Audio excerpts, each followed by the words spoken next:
Hello అండి, welcome back to the channel my daily cookings. ఈరోజు రెసిపీలో మనం ఎండి రొయ్యలు టమాటా ఎలా చేయాలో చూద్దాము. దానికోసం మనకి ఎండు రొయ్యలు అనేది అవసరం కాబట్టి ఇవి ఎక్కడ దొరుకుతాయి అంటే మనకి వీక్లీ మార్కెట్స్ ఉంటాయి కదా, ఆ వీక్లీ మార్కెట్స్లో కానీ ఫిష్ స్టాల్లో కానీ దొరుకుతాయి. దీన్ని మనం ఫస్ట్ మంచిగా క్లీన్ చేయాలి. దీనికి ఎట్లా అంటే ముందు హెడ్, వెనకాల టెయిల్, మధ్యలో హ్యాండ్స్ అవన్నీ మంచిగా పొట్టు తీసేయాలన్నమాట. ఎలా అంటే ఇలా చూపిస్తున్నాను చూడండి వీడియోలో, అలా మధ్యలో ఉంటుంది చిన్న చిన్న పొట్టు కింద, అది తీసేయాలి. వెనకాల తోక, అది హెడ్.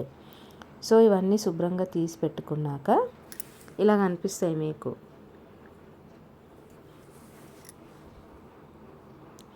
దీనిలోకి ఇప్పుడు మనం వాటర్ పోసి శుభ్రంగా కడుక్కోవాలి. కొంచెం ఇసుక కూడా ఉంటుంది దీంట్లో. ఒక 2-3 టైమ్స్ వాష్ చేసుకుని తీసి పక్కన పెట్టేసుకోండి.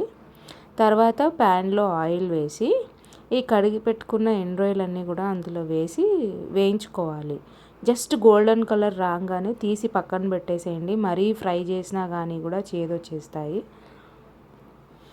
దాని తర్వాత అదే ప్యాన్లో ఇంకొంచెం ఆయిల్ వేసి దానిలోకి ఆవాలు, జీలకర్ర, ఉల్లిపాయలు, 2 పచ్చిమిరపకాయలు, కరివేపాకు ఇవన్నీ వేసి మంచిగా కలిపి మూత పెట్టేసేయండి లో ఫ్లేమ్లో. అవన్నీ కొంచెం మంచిగా వేగిన తర్వాత అందులోకి చిన్న మెంతమైనా లేదా పెద్ద మెంతమైనా వేసుకోండి. చిన్న మెంతం అయితే ఇంకా బాగుంటుంది. పెద్ద మెంతం ఆకులు కొంచెం కూరలో పెద్ద పెద్దగా వస్తూ ఉంటాయి. సో దాని గురించి చిన్నదైతే ఇంకా బెటర్ ఉంటుంది. ఈ మెంతం చాలా టేస్ట్ యాడ్ చేస్తుంది కర్రీకి. అవి కొంచెం వేగిన తర్వాత అందులోకి కాస్తంత పసుపు, అల్లం వెల్లుల్లిపాయ పేస్ట్, ఉప్పు వేసి కలిపి మూత పెట్టేసేయండి. అవి మనకి కొంచెం గోల్డెన్ బ్రౌన్ అయిన తర్వాత దానిలోకి మనం టమాటా ముక్కలు వేసుకోవాలి. ఇవి ఒక 7 టమాటా వేసి కలిపి కలిపి మూత పెట్టేసేయండి. ఉప్పు వేసాం కాబట్టి బాగా మగ్గిపోతుంది టమాటా మగ్గుతుందో లేదో ఒక్కొక్కసారి మధ్యలో తీసి కలుపుతూ చూస్తూ ఉండండి, ఆ టమాటా స్మాష్ అయ్యేలాగా.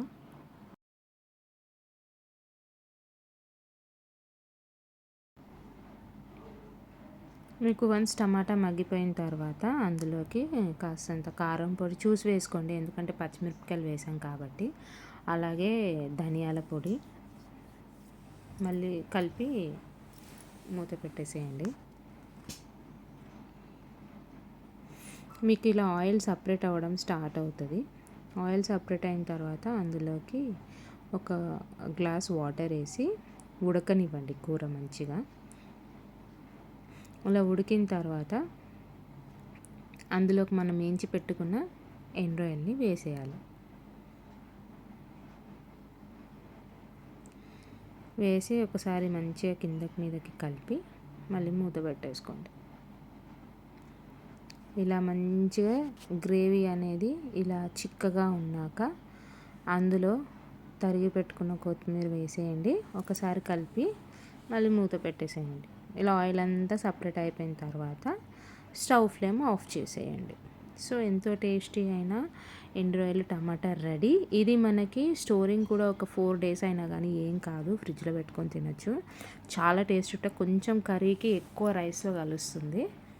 మీకు వీడియో నచ్చితే కనుక లైక్ చేయండి, షేర్ చేయండి, సబ్స్క్రైబ్ చేయండి. Thanks for watching.